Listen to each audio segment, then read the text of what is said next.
Hello बच्चों, DElEd प्रथम semester के लिए बाल विकास और सीखने की प्रक्रिया का अति लघुत्तरी प्रश्नों को देखेंगे यहाँ पे, जो कि एक एक नंबर में बहुत ही महत्वपूर्ण प्रश्न आपके आ सकते हैं। ठीक है, तो देखते हैं यहाँ पे पहला क्वेश्चन क्या है। कह रहा है बालकों में कल्पना शक्ति का विकास कैसे कर सकते हैं। तो आप यहाँ पे देख सकते हैं भाषा ज्ञान का विकास करके और कहानियों या कथाओं को सुना करके जो है कल्पना शक्ति का विकास कर सकते हैं। थॉर्नडाइक ने कितने प्रमुख नियम बताए हैं। तो आप याद रखेंगे थॉर्नडाइक ने 3 नियम बताए हैं, अभ्यास का नियम, तत्परता का नियम और प्रभाव का नियम। अगर देखेंगे अधिगम की 2 प्रभावशाली विधियाँ कौन कौन सी हैं, तो आप देखेंगे करके सीखना और अनुकरण करके सीखना जो है आपको यहाँ पे 2 विधियाँ दी गई हैं। रुचि और ध्यान में क्या संबंध है। तो कह रहा है कि देखिए रुचि तथा ध्यान एक सिक्के के 2 पहलू हैं, एक के अभाव में दूसरा हो ही नहीं सकता, संभव ही नहीं, क्योंकि अगर जब रुचि नहीं होगा तो ध्यान नहीं लगेगा, और जब रुचि होगा ही नहीं तो ध्यान नहीं लगाएंगे तो सीख नहीं पाएंगे आप, तो अधिगम आपका पीछे रह जाएगा। ठीक है, तो आगे चलते हैं। व्यक्तित्व मापन की प्रमुख विधियां कौन कौन सी हैं। तो आप देखेंगे तो यहाँ पे 3 विधियां हैं, वस्तुनिष्ठ विधि, आत्मनिष्ठ विधि, प्रक्षेपण विधि। ठीक है ना, तो व्यक्तित्व मापन की ये 3 विधियां हैं, वस्तुनिष्ठ विधि, आत्मनिष्ठ विधि और प्रक्षेपण विधि। स्मृति क्या है, याद रखिएगा स्मृति क्या है। तो इसका सामान्य तौर पे जो स्मृति है उसका मतलब है याद रखना। ठीक है ना, वुडवर्थ के अनुसार, जो वुडवर्थ एक मनोवैज्ञानिक है, उनके अनुसार जो है जो बात पहले सीखी जा चुकी है उसको याद रखना ही स्मृति है। ठीक है बच्चों, यहाँ पे 7वां नंबर जो आपका कह रहा है वो क्या है। कह रहा है कि वृद्धि एवं विकास से संबंधित किन्हीं 2 कारकों के नाम लिखिए। तो बालक का भोजन और लैंगिक। ठीक है बच्चों, आते हैं आगे अगले प्रश्न को देखते हैं। यहाँ पे अगला प्रश्न कह रहा है, यहाँ पे देखिए, यहाँ पे ये था लैंगिक अंतर और बालकों का भोजन 7वां वाला। फिर कह रहा है चिंतन क्या है। तो याद रखेंगे चिंतन क्या है। तो चिंतन से आशय, चिंतन एक ज्ञानात्मक प्रक्रिया है, इसका आधार प्रत्यक्षीकरण और स्मृति होती है। यह प्रक्रिया किसी समस्या के उपस्थित हो जाने के कारण प्रारंभ होती है और उसके अंत तक चलती है। आमतौर पर चिंतन का मतलब होता है सीखना। याद रखिएगा चिंतन का, चिंता अलग होता है, चिंतन अलग होता है, इसका मतलब होता है सीखना, चिंतन करके सीखना। ठीक है ना, गिलफोर्ड कहते हैं चिंतन प्रतीकात्मक व्यवहार है। ठीक है बाबू, आगे चलते हैं। आगे कह रहा है कि कल्पना क्या है। कल्पना दूरस्थ वस्तुओं के संबंध का चिंतन है। दूर पे कोई वस्तु है उसके बारे में अगर हम कल्पना करते हैं तो वो क्या है, उसके बारे में चिंतन करते हैं तो वो कल्पना कहलाती है। जैसे बालक में भाषा का ज्ञान होना, कल्पना शक्ति बढ़ती है। ठीक है बाबू, आगे चलते हैं। अगला कह रहा है यहाँ पे तर्क क्या है, तर्क से क्या आशय है। तो देखिए आप लोग देखते होंगे बहुत सारे चीज़ों में हम लोग तर्क निकालते हैं। ठीक है ना, तो तर्क एक ऐसा उत्पादक चिंतन है जिसमें किसी समस्या का समाधान करने के लिए पहले अनुभवों को नए ढंग से संगठित किया जाता है। वुडवर्थ के अनुसार मन में उद्देश्यों एवं लक्ष्यों को रख करके क्रमानुसार चिंतन करना ही तर्क है। बालक जैसे जैसे बढ़ता है उसमें चिंतन एवं तर्क करने की क्षमता आ जाती है। तर्क के द्वारा बालक अपनी बात को सही सिद्ध करने का प्रयास करता है। व्यक्ति में चिंतन करने से तर्क की क्षमता बढ़ती है। चिंतन प्रथम सोपान है, उससे जुड़ा तर्क दूसरा सोपान है। और यहाँ पे आगे देखेंगे तो 11 से 12 वर्ष की आयु में तर्क की क्षमता आ जाती है। ठीक है, आगे चलते हैं। यहाँ पे कह रहा है कि वातावरण वह प्रत्येक वस्तु है जो व्यक्ति के जिन्स के आंतरिक प्रत्येक वस्तु को प्रभावित करता है। यह परिभाषा किसकी है। तो एनास्टासी की है बच्चों, याद रखिएगा। आगे चलते हैं। बाल विकास पर वंशानुक्रम का प्रभाव स्पष्ट कीजिए। तो थोड़ा सा इसको मैं अगले स्लाइड पे ले लेता हूँ। ठीक है, 12वां प्रश्न जो है, तो देखिए यहाँ पे कह रहा है कि सबसे पहला तो है कि व्यक्तित्व के प्रत्येक पहलू पर वंशानुक्रम का प्रभाव पड़ता है। बालकों में माता पिता की विशेषताएं हस्तांतरित होती हैं और बालकों की मूल शक्तियों का प्रमुख कारण उनका वंशानुक्रम है। बाल, याद रखिएगा 13वां क्वेश्चन है, बाल विकास पर वातावरण का प्रभाव स्पष्ट कीजिए। तो याद रखिएगा ये बुद्धि का प्रभाव और व्यक्तित्व का प्रभाव। ठीक है बच्चों, ये 2 चीज़ें आपको याद रखनी है, बाल विकास पर वातावरण का प्रभाव। ठीक है, किशोरावस्था की प्रमुख विशेषताएं क्या क्या हैं। तो किशोरावस्था की जो प्रमुख विशेषताएं हैं वो है आत्मसम्मान की भावना। यहाँ इस एज में आते आते लोगों को आत्मसम्मान की भावना आ जाती है, काम भावना की परिपक्वता आ जाती है और धार्मिक भावों का उदय होता है और आपराधिक प्रवृत्ति बदलती है। और इसीलिए कहते हैं कि किशोरावस्था तक बच्चों को संभाल के रखना चाहिए। पेस्ट्रोलॉजी के अनुसार परिवार की परिभाषा दीजिए। घर शिक्षा का सर्वोत्तम स्थान और बालक की प्रथम पाठशाला है। ठीक है, व्यक्ति के निर्धारक तत्वों का नाम बताइए। पहला तो वंशानुक्रम व्यक्तित्व निर्धारित करता है, वातावरण व्यक्तित्व निर्धारित करता है, संवेगात्मक तनाव व्यक्तित्व को निर्धारित करता है और सामाजिकरण जो है व्यक्तित्व को निर्धारित करता है।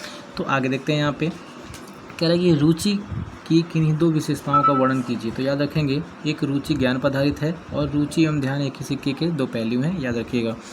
अभिप्रेरणा को परिभाषित कीजिए। अभिप्रेरणा का मतलब मोटिवेशन होता है, यानी कि ये मोटिवेशन एक इसका हिंदी रूपांतरण है अभिप्रेरणा, ठीक है ना। अभिप्रेरणा से क्रियाशीलता व्यक्त होती है, यानी कि याद रखिएगा अगर मोटिवेशन किसी के अंदर आएगा तो वो बहुत ज़्यादा जो है पोटेंशियल दिखाएगा, बहुत ज़्यादा सीखने में वो ध्यान लगाता है, तो इसलिए अभिप्रेरणा भी जरूरी होती है, ठीक है ना। जॉनसन कहते हैं कि अभिप्रेरणा सामान्य क्रियाकलापों का प्रभाव है जो मानव व्यवहार को उचित मार्ग पर ले जाता है। अगला प्रश्न है, बाल मनोविज्ञान की आवश्यकता क्यों है? आधुनिक समय में प्रारंभिक शिक्षा बाल केंद्रित है। इसमें बालक को मुख्य केंद्र मानकर शिक्षा दी जाती है, इसलिए बालक के मनोविज्ञान को जानना आवश्यक है। देखिए पहले क्या था कि शिक्षकों के ऊपर आधारित शिक्षा व्यवस्था थी, लेकिन अब बाल केंद्रित है, ठीक है, इसलिए बालकों का विकास करना अति आवश्यक होता है। अब आगे देखते हैं, यहाँ पे कह रहा है कि किस विधि के द्वारा मनोवैज्ञानिक कारक से उसके अभिभावक या अध्यापक से साक्षात्कार हो सकता है? तो साक्षात्कार विधि के द्वारा हो सकता है, ठीक है। अगले स्लाइड पर चलते हैं। अगला देखिए यहाँ पे वंशानुक्रम का अर्थ स्पष्ट कीजिए, ठीक है। 2015 में पूछा गया प्रश्न है। तो वंशानुक्रम लक्षणों का एक पीढ़ी से दूसरी पीढ़ी में पहुँचना ही वंशानुक्रम है, ठीक है ना। आपके पापा थे, आप हुए, ठीक है ना, आपसे आपके बच्चे होंगे, ठीक है। तो ये क्या है, आपकी वंशानुक्रम ये चलती जाएगी। रूट बैंडिक कहते हैं कि वंशानुक्रम माता पिता से संतान की प्राप्ति होने वाले गुणों का नाम है, ठीक है। अगला देखते हैं यहाँ पे, मनोवैज्ञानिकों के अनुसार बाल विकास की कितनी अवस्थाएं होती हैं? 3 अवस्थाएं होती हैं। शैशवावस्था 0 से 5 वर्ष, बाल्यावस्था 6 से 11 वर्ष और 11 वर्ष से जो है 18 वर्ष तक किशोरावस्था आता है। अगला है यहाँ पे, बाल मनोविज्ञान में किसका अध्ययन किया जाता है? तो बाल मनोविज्ञान में बालकों का अध्ययन किया जाता है। आगे चलेंगे तो बाल विकास के कौन कौन से पक्ष हैं? तो यहाँ पे शारीरिक विकास, मानसिक विकास, भाषा विकास, संवेगात्मक विकास, सामाजिक विकास, तभी जाकर के आपका बाल विकास यहाँ पे संभव हो सकता है, ठीक है ना। अगला अगर हम देखेंगे तो शारीरिक विकास को प्रभावित करने वाले कौन कौन से कारक हैं? तो वंशानुक्रम है, वातावरण है, ठीक है ना, वंशानुक्रम है, वातावरण है, और कह सकते हैं पौष्टिक भोजन है, अभ्यास है, खेल कूद है, निद्रा और विश्राम है बच्चों, ठीक है ना। इस बात को भी आप याद रखेंगे, ठीक है। आगे चलते हैं यहाँ पे, अगले स्लाइड पे देखेंगे। यहाँ पे तो कह रहा है कि प्रमुख रूप से संवेग कितने प्रकार के होते हैं? तो संवेग जो है 3 प्रकार के, क्रोध, भय, प्रेम, ठीक है ना। ये किसने दिया था? वॉटसन ने दिया था, ठीक है बच्चों, इसको याद रखेंगे। बाल विकास की प्रमुख अवस्थाओं की आयु सीमा क्या है? अभी मैंने आपको बताया शैशवावस्था 0 से 5, ठीक है ना, ये 6 से 10 और ये 11 से 18 वर्ष तक, ठीक है। अधिगम का अर्थ स्पष्ट कीजिए। अधिगम का अर्थ है सीखने तथा सिखाने की सतत प्रक्रिया को अधिगम कहते हैं। और यहाँ पे क्रो एंड क्रो का अनुसार लिया जाए, जो कि मनोवैज्ञानिक थे, तो आप याद रखें ज्ञान एवं अभिवृत्ति की प्राप्ति ही अधिगम है, ठीक है ना। वातावरण का क्या अर्थ है? स्पष्ट कीजिए। सामान्य रूप से वातावरण हमारे चारों ओर विद्यमान वह सभी वस्तुएं हैं जो कि हमें प्रभावित करती हैं, ठीक है बच्चों। चलते हैं अगले स्लाइड के ऊपर। अगला स्लाइड है, जीन पियाजे ने बौद्धिक विकास की कितनी अवस्थाओं का वर्णन किया है? तो आपको याद रखना है, जीन पियाजे ने बौद्धिक विकास की 4 अवस्थाएं, इंद्रिय जनित गामक व्यवस्था, पूर्व सक्रियात्मक व्यवस्था, मूर्त सक्रियात्मक व्यवस्था और यहाँ पे अमूर्त सक्रियात्मक व्यवस्था। ये 0 से 2 वर्ष के लिए होती है, ये 2 से 7 वर्ष के लिए होती है, ये 7 से 11 वर्ष के लिए होती है, और ये 11 से आगे के लिए आपका अमूर्त सक्रियात्मक व्यवस्था होती है। स्मृति किसे कहते हैं? सीखे हुए ध्यान को धारण करना ही स्मृति कहलाती है। कोहलर ने सीखने का कौन सा सिद्धांत प्रतिपादित किया था? तो सूज का सिद्धांत आपको याद रखना है। चिंपैंजी पे इन्होंने खोज किया था और उसका नाम सुल्तान था। थार्नडाइक ने सीखने का कौन सा सिद्धांत प्रतिपादित किया? तो याद रखेंगे प्रयत्न व त्रुटि का सिद्धांत, ठीक है ना। थार्नडाइक ने प्रयत्न व त्रुटि का सिद्धांत, ठीक है। अगला जो है, और याद रखिए थार्नडाइक ने बिल्ली पे अपना खोज किया था, इसको भी आप याद रखेंगे, ठीक है ना। पावलोव ने सीखने का कौन सा सिद्धांत प्रतिपादित किया था? अनुबंध। पावलोव ने किस पे किया था? तो इन्होंने कुत्ते के ऊपर किया था, इस चीज़ को आपको याद रखना है। स्किनर के सीखने का सिद्धांत, ये क्रिया प्रस्तुति अनुबंध सिद्धांत है, इन्होंने सफ़ेद कबूतर और चूहों के ऊपर ये जो है अपना प्रयोग किया था, याद रखेंगे इस चीज़ को, ठीक है।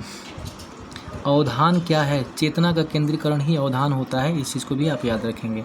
चलते हैं आगे। अगला है यहाँ पे, चिंतन क्या है? चिंतन एक मानसिक प्रक्रिया है जिसके द्वारा व्यक्ति अपनी किसी विशिष्ट या लक्ष्य केंद्रित समस्या का समाधान करता है। तर्क से क्या समझते हैं? उद्देश्यों या लक्ष्यों को मन में रख करके क्रमानुसार चिंतन करना ही तर्क है, ठीक है बाबू।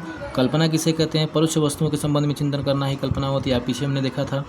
स्मृति जो कि एक जटिल मनोशारीरिक योग्यता है के अंतर्गत होने वाले 4 प्रक्रियाओं के नाम लिखिए, बहुत इंपॉर्टेंट है, ठीक है ना। याद रखें, सीखना, धारण करना, पुनः स्मरण, पहचान करना, ये जो है आपका स्मृति है, ठीक है ना। आगे देखते हैं, क्रंदल, बलबलाना, हाव भाव, शब्द भंडार तथा बॉक्स निर्माण के किस विकास की अवस्था है? तो भाषा विकास की शैशव अवस्था है, ठीक है ना। जब बच्चे छोटे होते हैं तो ये सारी चीज़ें वहाँ पे रिएक्ट करते रहते हैं। अशिक्षित व्यक्ति बालकों के बुद्धि मापन किस परीक्षण से करते हैं? अशाब्दिक परीक्षण से, ठीक है ना। कोहलर ने अपने व्यक्तित्व के सिद्धांत का प्रतिपादन किसके ऊपर किया था? वनमानुष, यानी कि वनमानुष या फिर चिंपैंजी, यही चीज़ होता है, ठीक है बच्चों। आगे चलते हैं। तो याद रखेंगे ये जो चीज़ें आपको मैं बता रहा हूँ ना, बहुत ही इंपॉर्टेंट रहने वाला है बच्चों। अगला क्या है, कह रहा है कि यहाँ तो हमने हो गया वनमानुष तक, ठीक है। स्टैनले हॉल ने किशोरावस्था को कौन सी अवस्था कहा? तो उथल पुथल या कह सकते तनाव या तूफान की अवस्था कहा। किसने? स्टैनले हॉल ने। हल ने सीखने का कौन सा सिद्धांत प्रतिपादित किया था? प्रबलन का सिद्धांत। गुथरी का सीखने का सिद्धांत क्या था? समीपता का सिद्धांत। संज्ञानात्मक विकास का सिद्धांत जीन पियाजे। अभी हमने देखा कि जीन पियाजे ने 4 बौद्धिक संस्थाएं दी थी, उसको हमने देखा था। सामाजिक विकास का सिद्धांत व्योगास्की ने दिया था, इसको भी आपको याद रखना है। वह प्रवृत्ति जो बालकों में होने पर किसी वस्तु, व्यक्ति या प्रतिक्रिया पर ध्यान केंद्रित करता है, उसे उसका लगाव हो जाता है, क्या कहलाता है? रुचि। याद रखेंगे ये चीज़ को, ठीक है ना बच्चों, इस चीज़ को आपको याद रखना है। आगे चलते हैं, अगला प्रश्न ले लेते हैं। यहाँ पे कह रहा है कि जब बालक किसी तथ्य कार्य को दूसरे बालक के तथ्य कार्य को देख करके उसकी तरह सीखता है तो वह सीखने की कौन सी विधि है? तो निरीक्षण विधि कहते हैं, ठीक है ना। किसी बालक को देख करके दूसरा बालक अगर देखता है तो वो निरीक्षण विधि कहलाता है। अन्य बातों के समान होने पर बालक कई बार अभ्यास करते करते कोई चीज़ सीख ले तो सीखने की यह विधि थॉर्नडाइक की किस, यानी प्रयत्न और भूल, यानी प्रयत्न कीजिए, भूल होगा, फिर आप सीख जाएंगे धीरे धीरे, ठीक ना। जब एक कुत्ते के सामने पहले घंटी बजाई, याद रखिएगा कुत्ता जैसे आया तो कुत्ते का खोज कुत्ते पर किसने किया था? तो पावलोव ने किया था। वो क्या था? संबद्ध प्रक्रिया सिद्धांत था। इस चीज़ को आपको याद रखना था। इन्होंने क्या किया कि कुत्ते के सामने खाना रखा, बार बार घंटी बजाई, कुत्ते के मुंह में लार आ गया, एक बार खाना नहीं रखा, फिर घंटी बजाई तो कुत्ते को खाना बिना देखे ही लार आ गया उस घंटी की आवाज़ से। तो यही क्या है? संबद्ध प्रतिक्रिया का सिद्धांत है पावलोव का। याद रखेंगे जीन पियाजे ने बालक के संज्ञानात्मक विकास के अंतर्गत अनुकूलन क्रिया का विभाजन किन 2 क्रियाओं में किया? तो आत्मसात्करण और व्यवस्थापन। याद रखिएगा इसको, ठीक है ना।